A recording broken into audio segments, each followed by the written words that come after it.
Hi everyone, Christina Novak back talking with you about the proper management of older adults. Over the last couple of weeks, my partner Justin and I have been trying to talk about this reframing of the older adult and what we think about when we think about the aging adult and what it means to age healthily or age successfully. And so I thought today I would talk about the opposite end of that spectrum. And I'm going to apologize in advance. We actually have one of our classes going on in the background. So if you hear any music going on, that is what it is going on. It's always really exciting in our gym. Okay, so today I thought that we would talk a little bit about what it means to be frail. And I think as clinicians, we have this idea in our mind about what the frail older person is, the frail older gentleman or the frail older lady. And it's kind of hard to put this into words because we have this picture that comes up in our minds. But what does that really mean? And in the research realm, this is actually a really contentious issue because trying to hone in on a definition of frailty can be really difficult. And so what we kind of decided is, I'm sorry, my dogs are totally going after a squirrel. Okay, and so what we've kind of decided on the frailty spectrum is that we kind of conceptualize frailty as a vulnerability to external stressors. And this is kind of a catch-all definition, and it doesn't only talk about the physical dimension, but we actually have research to support that we are in subclinical positions across multiple organ systems. And so frailty has been defined as a clinical geriatric syndrome. So this is a person who is not along the normal aging continuum, is somebody who is starting to experience a lot of different issues. Often these are the individuals we see in our clinic that have a complex medical history, have abnormal blood work, and are starting to have these issues creep up and affect their day-to-day life. And so when we were thinking about this as clinicians, there are a couple of different ways that researchers have tried to kind of think about frailty. And as physiotherapists, we are constantly kind of thinking in the physical dimension, so I'm going to start there first. And the reason why this is important is because people who are seen as frail have worse outcomes in a wide range of health markers. So people who are frail are more likely to be institutionalized, are more likely to be hospitalized, are at increased risk of falls, increased risk of adverse events, delayed healing, increased risks of death. So all of these negative health outcomes. So understanding where these people that we are seeing lie on a frailty continuum is going to be really important. Okay, from a research perspective, there are kind of three big ways that researchers try to conceptualize frailty, and I'm going to try and go through each one for you so that you kind of have an understanding when this comes up in the literature or when people are starting to talk about frailty, where they may be coming from. As physical therapists, we tend to focus on the Freed physical phenotype. And so this was made popular by Linda Freed back in 1991. And what she developed was 5 physical characteristics that we can start to see in our clinic. And if people have 3 or more of these physical characteristics, then we would deem them as frail. If they have 1 or 2 of these characteristics, they would be seen as pre-frail. And if they had 0, they would be considered robust or in kind of that healthy aging continuum. Okay, these 5 physical characteristics are low physical activity, low energy or fatigue, slow gait speed, which we've seen in the past is one of the 6 vital signs, low muscular strength, and unexplained weight loss. The 5th one, unexplained weight loss, geriatricians that I've worked with have said, they're already along this really hard path. It's really hard to get them back if that is one of the criteria that they are presenting with. But needless to say, these are one of the 5 criteria. So that's kind of a very physical-centric definition of frailty. A second one that's really popular, especially in a hospital setting, it was made popular by Kenneth Rockwood around the same time that Linda Fried was bringing these definitions into popular research culture. And Ken Rockwood is actually a fellow Canadian, which is super exciting. And his is a little bit more medical. So he has 2 scales. He has the Frailty Index and the Clinical Frailty Scale. And both are extremely different, but have been shown to have some links and good responsiveness between the 2. The Frailty Index is using the person's medical record to essentially do a cumulative count of the issues that they have.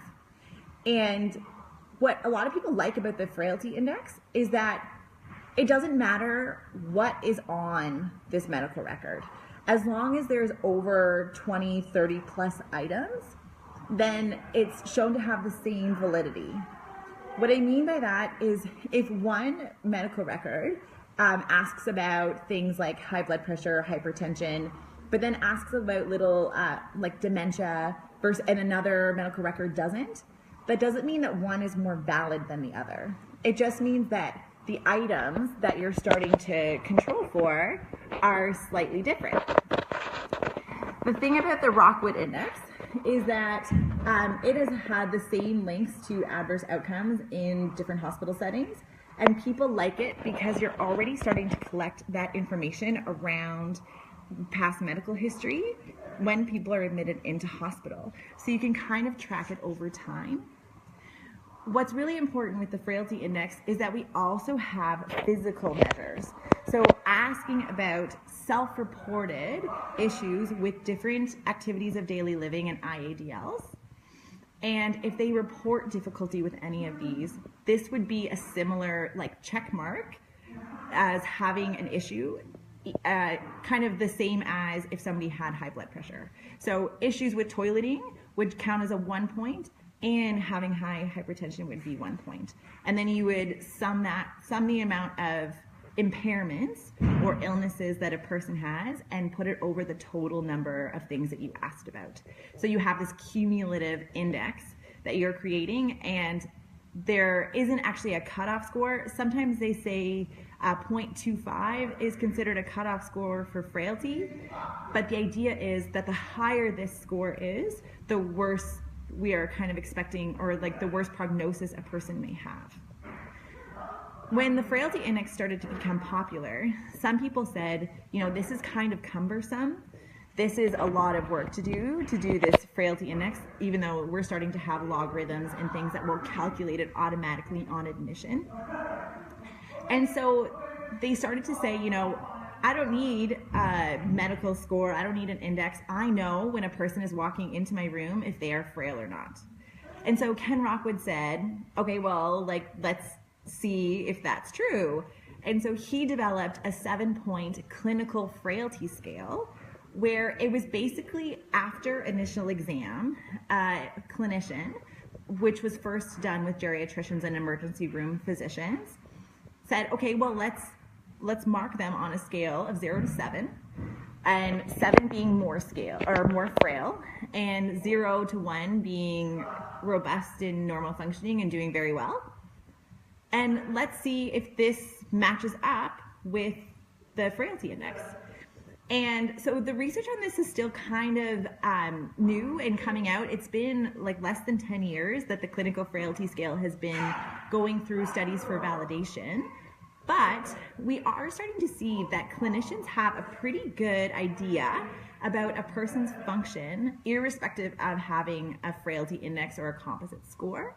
And so for some hospitals, they will have a note on their medical record that says CFS or clinical frailty scale. And it's the idea that clinicians are starting to label individuals across this scale because it's so important in terms of understanding people's outcomes and what to expect from people as they transition out of hospital or as they're going through an acute episode of some medical flare-up. So Ken Rockwood's work tends to focus in kind of the medical domain, and in terms of what physiotherapists or how accurate physiotherapists are, there still isn't a lot of work in the research space because it has focused so much on the physician up to this point. But I'm hoping that soon, I think physios can be just as accurate in terms of trying to mark level of frailty. So we'll see how it goes. Okay, so the third one that tends to be really popular, and I'm less familiar with this one because I don't use it as much in my research, is the Tilburg Frailty Index.